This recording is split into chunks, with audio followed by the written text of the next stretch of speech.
Yo, good morning and welcome to the Stokastic.com NBA strategy show presented by PrizePicks. I'm Dave Loughran at Lafayette_D, joined by Josh Engleman at Josh Engleman.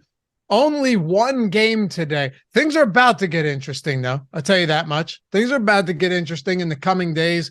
You got some really good context coming up tomorrow. What do we got tomorrow? We got Golden State, or not Golden State. Yeah, right. Golden State, Sacramento should be tomorrow. And then we got Memphis Lakers tomorrow too. So, I believe so. Yeah, I think there's 3 games tomorrow. No, that can't be right, can that? I don't think so because Cleveland. Yeah, it's 2 games. It's Kings Warriors at 8, Grizzlies Lakers at 10:30. Okay. Well, the Knicks, and happy to have you guys with us. As always, hit that thumbs up, subscribe to the channel, leave a comment down below. And if you're listening after the fact, and for podcast listeners, we see you out there. Leave a rating or review, subscribe to the pod. Tell your friends about all this stuff. I promise you it helps us more than you know.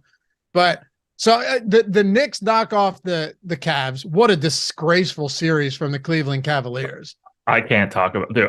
I smashed Cleveland yesterday. Jared Allen was a ghost, a complete fraud. Mobley wasn't up to snuff for it. I had a ton of Randall who ended up less owned, smashing out of the gate, clearly because I had him, immediately goes down. So that didn't help either. Cleveland proved to be mildly fraudulent. Is Donovan Mitchell the most overrated guy in the league? Can he ever do anything of value? It's a great question. I don't know. I mean, let's be honest though. Darius Garland's just a guy. Like he is. He's a good player, but he's not a difference maker. It's so funny for you. This is why you make no sense to me at all. Like, by the way, I agree. That's just a take. I don't think it is a take. I mean, he's really good. He's good, but he's not a difference maker when you're trying to win playoff series. He could be. Okay. But you're the same person. Dude, he's 20. He's 23, coming off of 2 massive offensive years. But you're the same guy that I'm intrigued. You're the same guy though that said Tyrese Maxey is just a guy. You can't be like, oh, Tyrese Maxey's just a guy, but Darius Garland is like, oh, he's a difference maker. I mean, I think Garland is a full step ahead of Maxey. I don't know. He wasn't over the last 5 games. Well. Sure. I mean, dude, let's see. If you swap Tyrese Maxey and Darius Garland on both of those teams, you're not seeing anything different happen. Well, that's different because you're talking about different situations. Like Maxey isn't playing as the primary ball handler in Philadelphia. Like Maxey is not. I mean, Darius Garland isn't playing as the primary ball handler in Cleveland either. Right, but he's still as far as a playmaker goes, he should be. Like that's not Maxey. They're different archetypes. Could Maxey do some of that? Sure, but I'm saying you can't. Garland to Mitchell is basically the same as Maxey to Harden. What are we talking about? They're different playing. It's different play types. We're talking about a second guy behind another lead ball handling guard. That's not true. James Harden is one of the best facilitating guards in the history of the NBA. That's just not true. Yeah, but what does that have to do with anything? I'm talking about neither one of those guys are the primary guy managing the ball when they're on the floor. They're deferring to a second guy. The primary ball handler for the Cavs is Donovan Mitchell. The primary ball handler for the Sixers is James Harden. But in those situations, Garland and Maxey are operating in the same universe. Yeah. But I'm saying if we're just talking about that guy is just a guy, like Darius Garland. If you put him on, they have him on a team right now with a good defense and then Donovan Mitchell, and they still lost in 5 games. They got Mobley. Yeah, look, EPM has him as a 12-win player the past 2 years. We're talking like $35-40 million in contract value. Okay, forget about that for a second. I'm asking you what you've seen. I mean, he was decent enough. He was good 2 games ago. He was solid enough in this most recent game. Right. He's just he's a good player. Nice player. Yeah, look, he's you want him to be the 3rd best guy on a title team.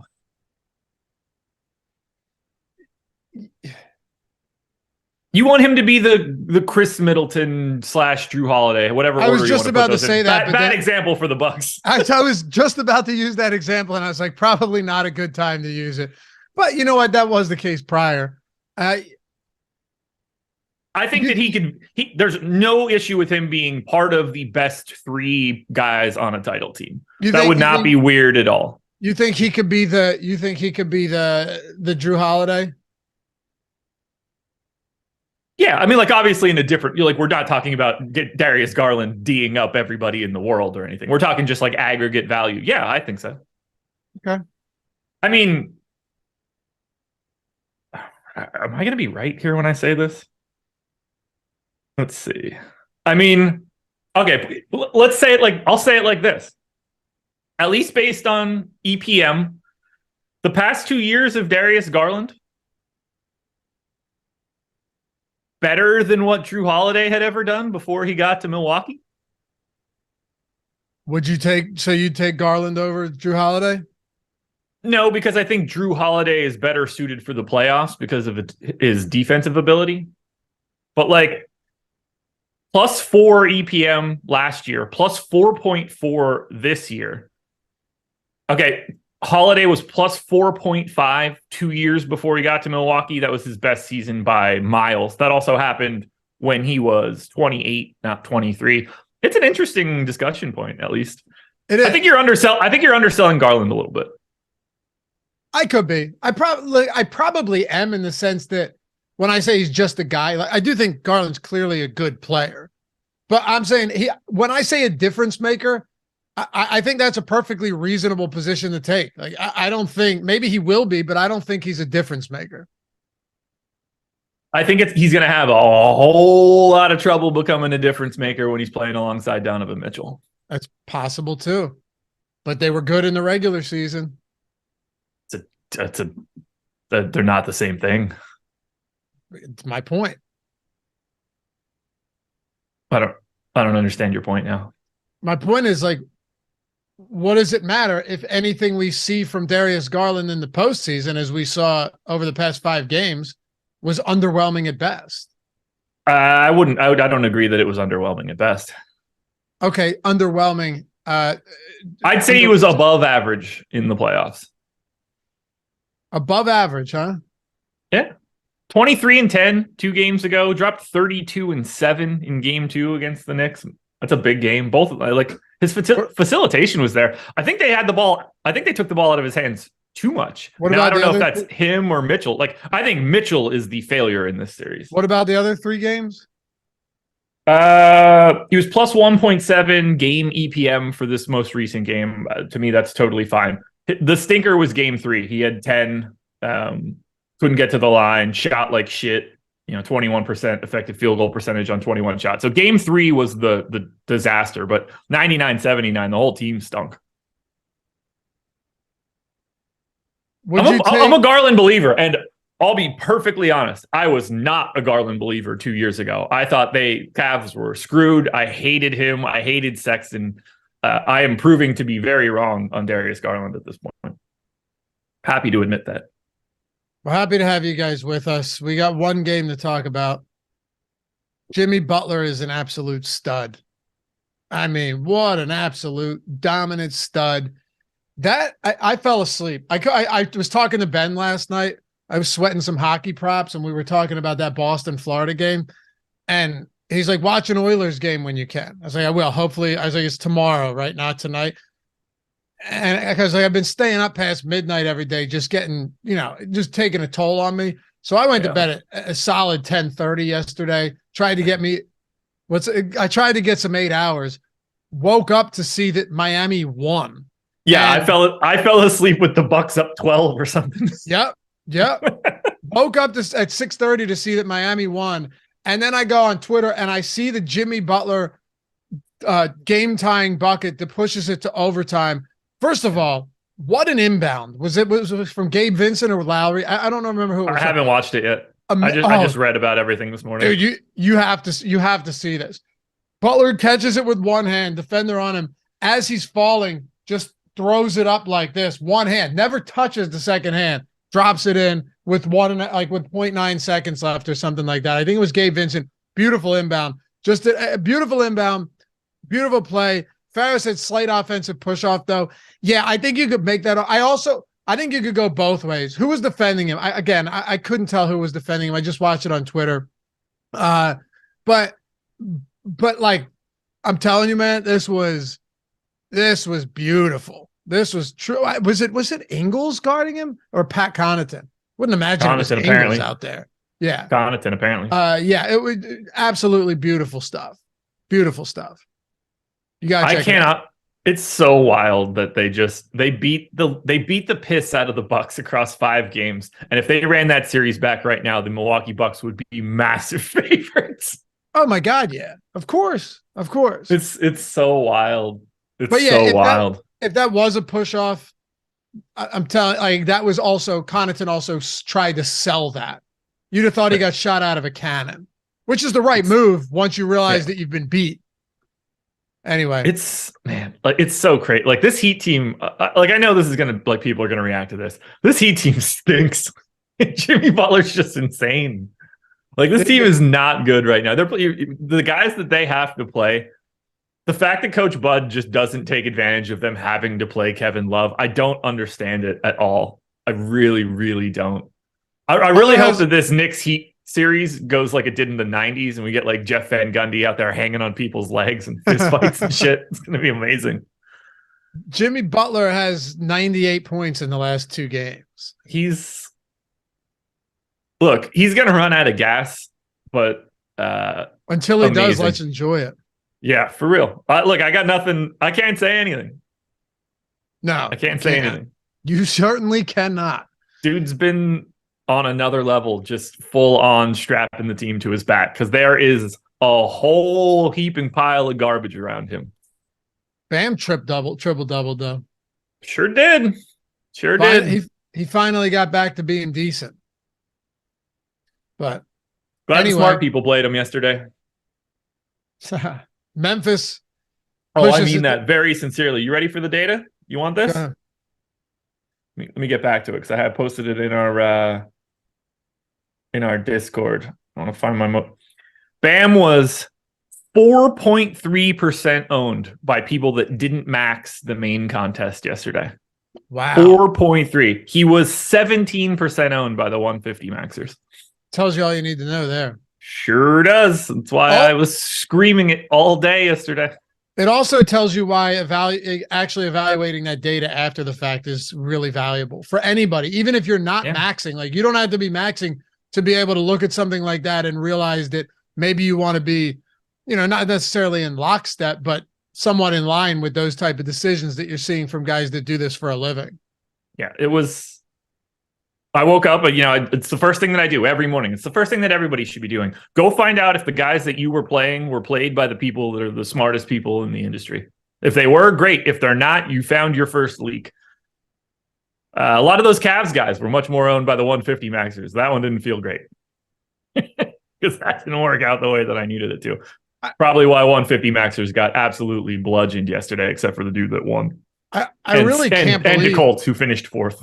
I really can't believe how... Yeah, of course he did. I really can't believe how bad the Cavs were in that series, though. We can move on, but it was an embarrassingly bad series. If you're a Cavs fan after that, you're just going, fuck, we got Donovan Mitchell. Everyone was super stoked about that. You had a great regular season. You got Allen and Mobley in the front court. Mobley's a great young player, going to be better. You've got Garland. You've got... And they just absolutely were hard. And it wasn't just bad, but it was like scoring less than 80 points in a game bad the one time. It was... I really don't have enough words to describe how ugly of a series that was for the Cavs outside of one blowout win in game 2. I didn't expect Jared Allen to be as bad as he was. I didn't think that he was just going to get full on owned in the paint over and over again. 4 points, 4 boards, and 4 assists in 36 minutes yesterday. 4 rebounds. Game 3, 6 points, 5 rebounds, 37 minutes, -10 EPM. Yeah, I mean, it's just like He had 4, 4, and 5 the past 3 games in rebounds. Mitchell Robinson crushed them on the boards on both sides. Mitchell Robinson had 5 points, 5 boards, and I believe 3 stocks in like the first 5 minutes of the game. Yeah. He finished with 13 and 18 with 5 stocks. Monster game from Robinson. Played 36 minutes too. Yeah, glad I faded him. Let's talk a little bit about today. It's the worst, man. I hit the worst. I hit the Mitchell Robinson triple-double 3 games ago. It didn't get there, and then the last 2, I had like plus 350, by the way. Last 2 games, he's got – no, it wasn't plus 350. His double-double was plus 750 3 games ago. Damn. Which seemed like a crazy number to me. Yeah. And then the last 2 days, he's doubled easily. All right, showdown slate. We're not going sidebar today on any teams. Let's just go through this. We'll talk about captain. We'll talk about, utility and flex, all that good stuff. Before we do, though, as you guys know, PrizePicks, 100% first match deposit bonus up to $100. And you're getting a free month of Stokastic Plus Platinum. Every single one of our tools. I won't belabor the point here. It's a fantastic deal. Everything at Stokastic.com. First month, Stokastic Plus Platinum is free to you when you sign up using the link in the description and in chat. Deposit only $10 or more. I mean, if you have 100, you should, because it's getting matched up to $100. So you'd have 200 now. Great place to play. You're just building lineups with player props. If you hit 5, you 10x. If you hit 4, unlike a traditional parlay, you still 2x. You hit 3, you still make money back. You could go for 6, you hit 25x.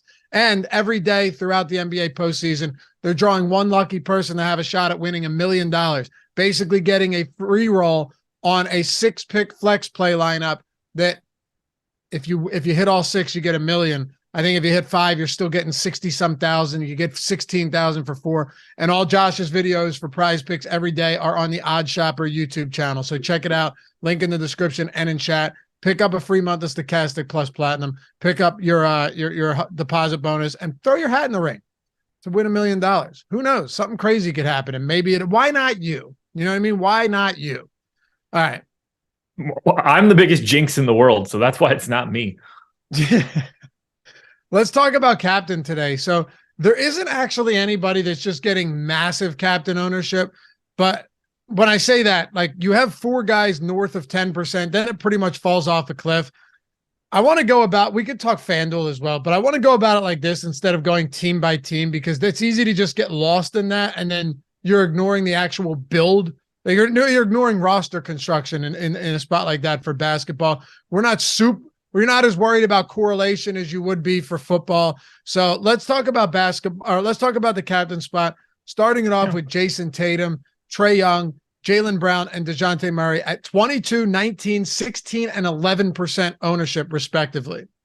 Yeah, so I ran, it took me a little bit this morning to get set up for Showdown. So Contenders videos aren't out yet. They'll be out shortly. I got everything done just before we got started. I'm neutral on Tatum from a captain ownership perspective. We got him at 22%. I've got him at 21. I don't really have like a huge take there. I think Jaylen Brown's is about right. I think Trae Young's about right. The guy that I'm most interested in here is going to be DeJounte Murray, 11% captain ownership. He came out of my sim at 17. I think it's the $8,600 price tag that's really making him look a little bit better. $2,200 cheaper than Trae Young, even just $800 cheaper than Jaylen Brown. To me, if you're trying to go to a captain that's pulling some ownership, I think DeJounte Murray is that guy. I have no problem. Like, you're going to be rotating around Tatum, Brown, and Trae for sure. They just all look like really good plays. I don't have any like negative leverage thoughts for those guys. I think that DeJounte Murray, at least as of right now, is the guy most underrepresented in captain ownership. Interesting. Okay. And someone said in chat that Josh Gillum, what's up, Josh? Where was it? Here it is. He said, bro, Looney needs some love. Another 20 rebound game. I will say on this strategy show, Josh and I have been pouring love on Looney for a long time now, well before this series. The guy's awesome. Yeah. He's I love him. He's perfectly made. Look, he's perfectly made for the playoffs. He just shows up when they need him to be there for the real shit. He's going to play like 22 minutes a game during the regular season because none of it matters. Yep. I don't know if you remember, but last year I was betting Looney overs in every single live stream. Remember every live watch along we did? I just was sweating Looney overs in every single game because I remember he got one of your rebound ones like in the first quarter. Yeah, dude, there was 7.5 rebound props. Remember that? Yeah. He was getting like first 16 quarter, and then by the end of it. Then we just got drunk. Yeah. Yeah, that some of the things I don't remember because of that. Me too. Me neither. I don't know. I remember just crushing beers and having it. We should do that again. And you pointed out to me yesterday, 8:30 tip instead of 9. It doesn't seem 8 o'clock would have been ideal, but sure would. 8:30 instead of 9. It feels pretty good on the East Coast, especially if we're knocking a few back.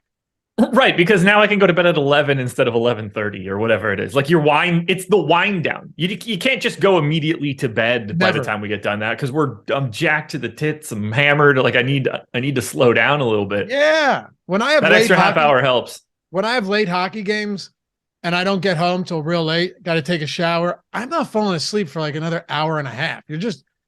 Everything's going. And with that, we had a few drinks.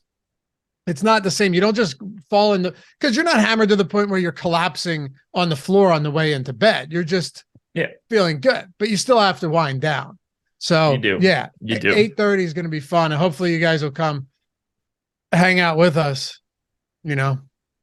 But anyway, just looking at the rest of these captains, you have DeJounte Murray you said by far your best captain option today. Relative to ownership, yeah. I have him as the second most optimal captain, just slightly ahead of Trae Young. But because of the ownership, I think I'll end up with, at least if Locke were right now, I think Murray would be the guy that I take the biggest stand at for the captain spot. Okay. What about on FanDuel? Just looking at, the way that this is constructed, it's a whole lot different because you're not paying that extra, you're not paying 1.5 times salary if you want to put the guy at the top. So FanDuel, so much different because you're basically just trying to get raw points in order, whether that's the MVP spot, star, pro, or into the flex. So we're seeing 45% ownership come into Jason Tatum at the MVP. I had him come out of my sim at 46, so I don't have much to add there. We've got 30% ownership coming into Trae Young.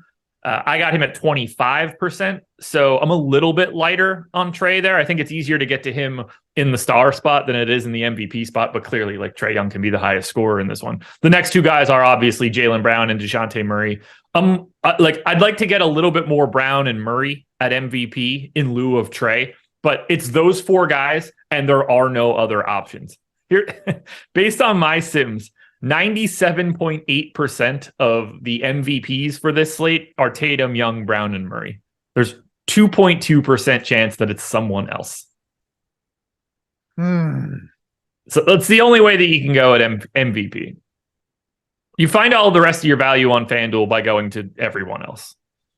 What MVP ownership on Tatum is 45%.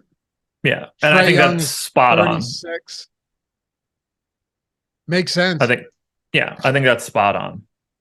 It does. It makes a lot of sense. And the problem is you just can't have that same kind of nuance that you have elsewhere. If you're like, you know what? If your thought is like, I'm just banking on Jaylen Brown and Trae Young, two of the better fantasy point per minute guys in the league, just both of them being terrible. That it's not like on DraftKings, you could say, I'm just going to bank on them having a good but not elite game, and then I could get a great game from DeJounte Murray, or I could, there's a bunch of different ways that you could play it, where then you're saying, all right, I paid 1.5 times the salary for Jason Tatum or Trae Young. I need a wonderful game from them, or I need everybody else to be terrible. If you get a great game from DeJounte Murray, or we can even go a little bit further down, looking at some potential leverage spots here. If you get that, and then Murray or Tatum or Trae Young don't break the slate, you're going to be looking really, really good. The only problem is once you get past DeJounte Murray, those ceiling games become very few and far between for guys like Capella, White, who's not exactly inexpensive, Marcus Smart, whose minutes were limited last game in a huge spot, Robert Williams. There's just not that big ceiling potential. Whereas in football, you know this, I love Showdown in football. You could have a 3 reception game end up having 70 yards and 2 touchdowns as like a 5K player, and now you have to be at the captain spot on only 3 receptions. Yeah, it doesn't. NFL Showdown's wild. They're so fun though, man. They're so fun. I like it a lot more than regular NFL. That's for sure. Do you? You like Showdowns more? Yeah, I mean, I will. If I could, I would never play another NFL slate again. But I don't mind Showdowns as much. Just different vibe. Yeah. But again, should I talk about the guy I like the most today? Hold on, wait. Is this going to be a guy that we could plug into the captain spot if it's not one of those top 4, or is this just someone you want in a lot of lineups? Both. Okay, let's hear it. Clint Capella. Okay. 5,200 today. I think people are going to sleep on him a little bit because they went to Morakongwu in the most recent game. And maybe they try to go to Morakongwu again at 4,600. But if you're going like 26, 22, Capella, Okongwu, which I think is sort of what you have to do from a minutes perspective, I think it's hard to go a little bit lower than that. But even if you want to, I had Capella come out of my optimal 9% at the captain. He's 6% owned. Love that as like the low owned guy to try to make a little shimmy. But what's really interesting to me, he's 43% owned at the utility spot. I had him come into that at 58%. That is the biggest positive leverage guy that I have for today's slate. On average, I have Clint Capella making the optimal lineup, either in the captain spot or the utility spot, with a 32.5 fantasy point score. So that means you could probably get in at 30 plus. 32.5 is going to be like a 50-50 proposition. 32 for Capella in 26 minutes, I don't think is like the craziest score in the world. Because of his salary in that middle section, and because we don't really have these guys priced down the way that you would expect, like Jalen Johnson's 2,600, Sam Hauser's 3,200. Unless you're trying to find yourself a path to get to those 1K type guys, or trying to punt for the 0, Capella at 5,200 just looks like a really nice value. Just looking throughout the rest here to see if there's any, like Okongwu played 27 minutes last game, but yeah, just was so curious if there were any captain worthy players that could have a big game and are going to be virtually unowned in the captain spot, but relatively popular in the utility, like Brogdon 2.6, but that's not all that John Collins. Yeah. Hey, can I ask you? I like Collins a lot actually today at 5K. Can I ask you an unrelated question here to get your honest opinion on it? Because I don't necessarily know the answer. No, man, we don't do unrelated things. All right. So it's basketball related to yesterday, actually, to Giannis. I assumed it wasn't even basketball related. No. We're on the right track. I told you, man, I'm straight and narrow today. All right. So and I'm honestly asking if I'm missing something here because I don't know the answer to it. Wake up this morning, I'm looking over some stuff, and I see the media, Schefter included, everyone just sucking off Giannis Antetokounmpo over his post-game conference yesterday. And I would look at the conference, I'm like, man, this must be something, he must be making some real salient points here. This has to be like some revolutionary type, we just lost, but man, everyone should do this, okay? They're calling it a consummate professional, a pro's pro. By the way, no hate on Giannis. I love Giannis Antetokounmpo. I watch it, and he's basically just like, you win some, you lose some. This wasn't our year. Wait, what is different about him saying that than any other player saying that? Like the media and everybody in the comments, like, wow, I mean, this guy really gets it. And I'm thinking, he just said he just lost in 5 games to the 8th seed Miami Heat. And you're like, hey, it just wasn't our year. And everyone's going, hey, I mean, yeah, standing ovation as he walks off the podium. What's going on with that? You're asking the wrong guy. The day that I watch a post-game press conference, I just told you. What is it about Giannis that we're elevating him to this guru status when he just said what anyone else would say? Maybe chat saw something I didn't. It seemed odd to me. I didn't watch it. I saw all of the discourse on Twitter. I scrolled right past it because I don't give a fuck one way or the other what people are saying at a press conference. Oh. I'll never know. I'll never see it. I'm not the guy to ask because it's the most dumb shit. Okay, but hold on. That's not what I'm saying. I don't like that stuff. I don't know why anybody's talking about any of it. No, listen, giving him his flowers or not. Listen, here's what I'm saying, though. Stephen Leibowitz goes, he was pushing back against the idea of failure. That's what bothers me. It was failure. It was clear and evident, indisputable failure. Undisputable failure. Yeah, I guess. What do you want me? What do you want me to say here? I don't I'm not the one defending him. BP said he's pushing back on the notion that a season is a failure because they didn't win the championship, and I agree with him. How does anybody agree with that? I mean, it was an abject failure, which is fine. It happens. But to pretend, what are you going to gaslight everybody and pretend that like this wasn't a failure and this stuff happens routinely? It was a failure. I mean, if you're asking me if I think it was a failure, then yeah, I agree with you. It's a failure. No, now I'm just fired up.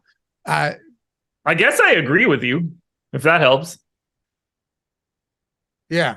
I just don't know I don't know the context at all. Like I didn't hear it or see it. See, some people think his response was elite. All right. I've never cared about, I don't think I've ever heard him speak. Yeah.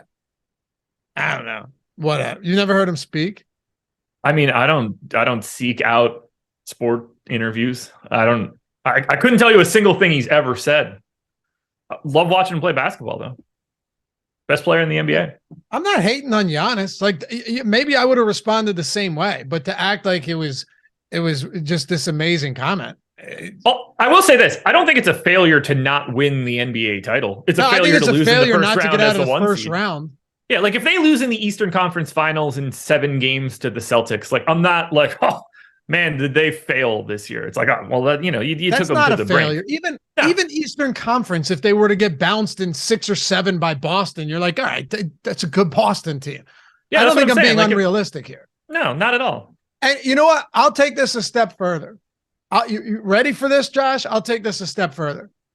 I think a 1 seed should be able to lose their superstar and still beat an 8 seed. Unless it's an 8 seed that unless it's an 8 seed that didn't have their superstar players all year and then they sneak in, right, as like the 7 or 8, and then they get everybody back and they're at full strength. That's different. Like if you had to face the Lakers right now, who had been down players all season, that's different. But I think a 1 seed without their top player should be able to beat the Sixers. And of course, the Nets are actually worse than the Heat.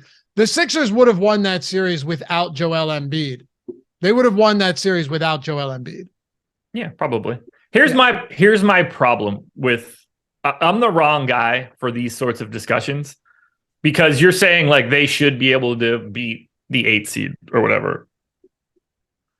There are people that are probably in our chat right now that think the Miami Heat are a better basketball team than the Milwaukee Bucks. The Miami Heat are not a better basketball team than the Bucks, even if the Bucks don't have Giannis, is what I'm trying to say. I agree. The Bucks were 8-point favorites without Giannis in one of those games. So if we're going by the same logic that you espouse on all of these shows, like, hey, the market is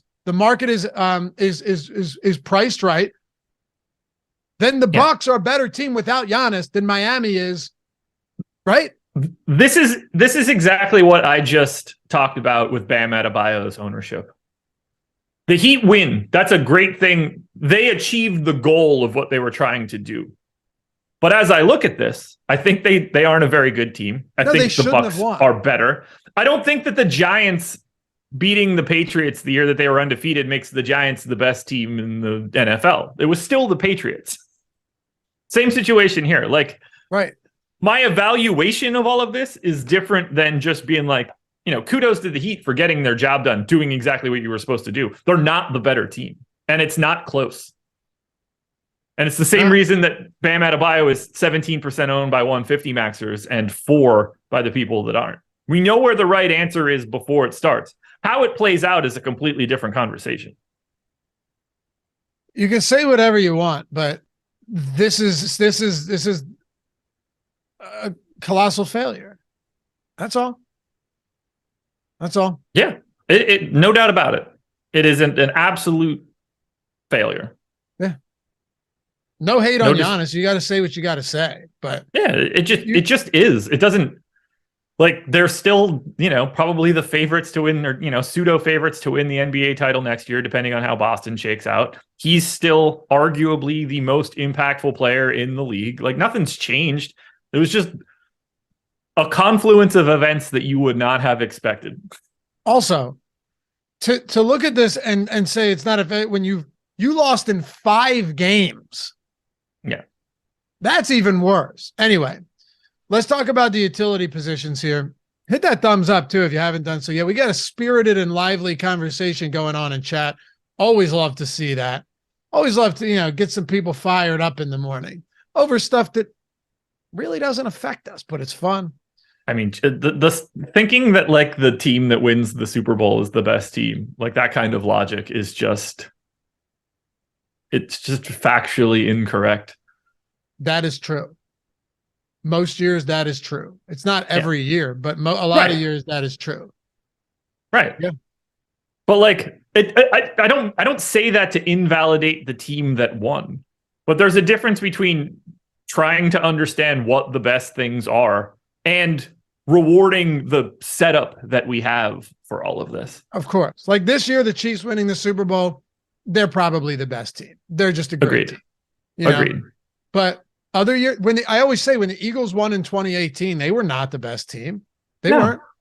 But who cares? Because they won. Like who cares? Like I don't care. Like I don't. Like you're just talking about the parity that. that's involved in these sports. It's not always the best team winning. I'm with you. Yeah. We have to get away from, like, there are 2 separate discussion points. There's the celebratory fact of the team actually knocking off the team that is better, but there's the reality of it all that people are willing to part with millions and millions of dollars to prove otherwise.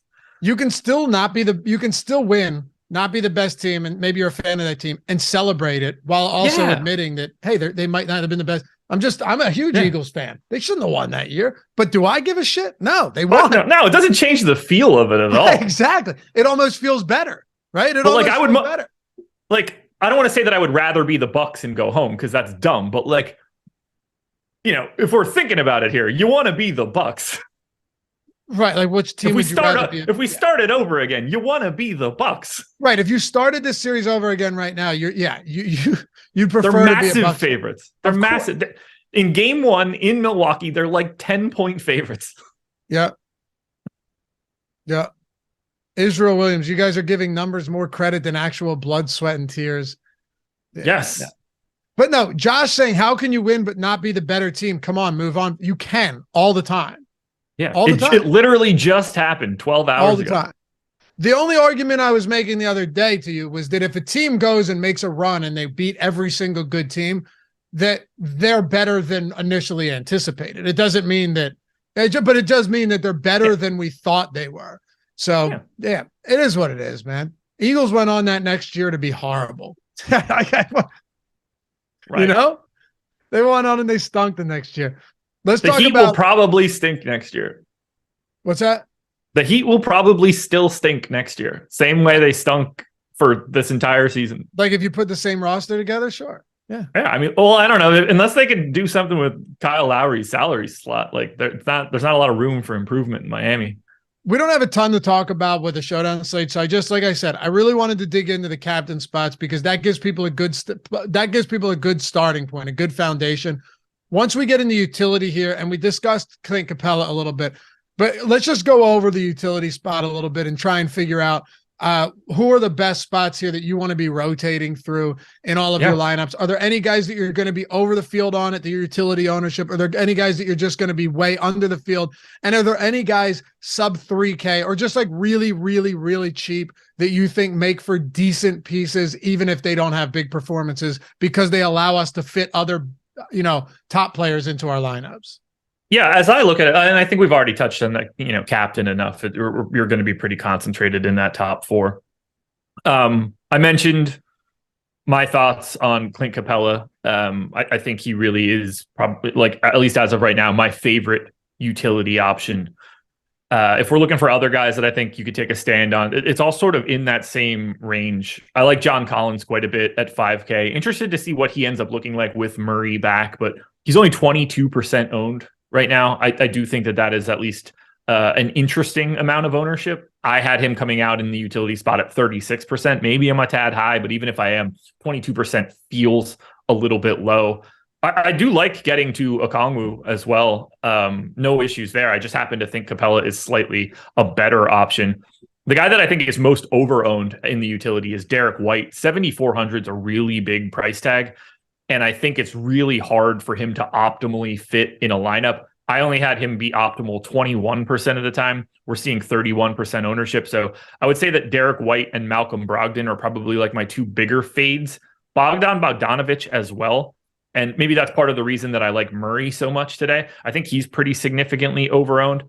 I have a tough time projecting out the minutes for Atlanta as we get Murray back, because in the two games before Murray had to sit, we got 22 and 19 minutes out of Bogdanovic. We also got like that Bogdanovic, Collins, Bay trio is really hard. Like, one of those guys is going to get the minutes, and it starts to become a little trickier there. But if Bogdanovic only gets 22 minutes, like I gave him 21, could he play upwards of 28? Absolutely. But we saw those previous two games with Murray where those minutes weren't there. And I don't know where you squeeze those minutes from at this point in time, unless you think they're coming from Murray himself, which would surprise me to say the least. So Murray's had a nice series. Like, it's hard to believe that he would be the one that gets minutes pulled from him with how well he's played. I wouldn't expect it. That would surprise me a lot. So that's why I think that Bogdanovic is at least a little bit overowned. But I think Derek White is the guy that I like the least of anybody that's pulling any ownership.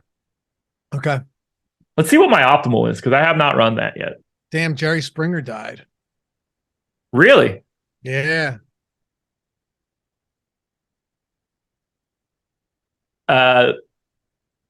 It was, I'm going to say this because I have to. I'm almost positive it was Geraldo during the roast, but he called Jerry Springer a genital wart on the cock of America.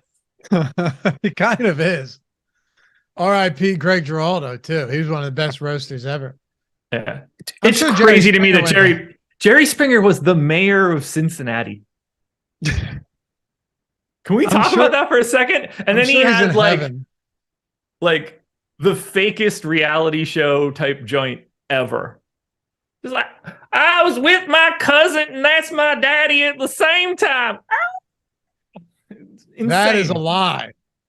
Oh, that's Maury, actually. Yeah, Jerry Springer was the one where he just throw him out there for bar style fights. Yeah. All for like $20 and a pack of Newports. Yeah, and like a Motel 6 stay for a night. Yeah. They were staying in some shitty motels too. Oh yeah, they weren't putting those guys up at the Four Seasons. When I got stuck in Green Bay, and then we had to go to Chicago, drive to Chicago, and then we got stuck there for 48 hours coming back from the Packers-Eagles game, and then we had to drive to South Bend, Indiana to catch a flight because no flights were going out of Chicago. We had to stay on like outskirts of Chicago at this Motel 6 or whatever one of those shitty hotels are.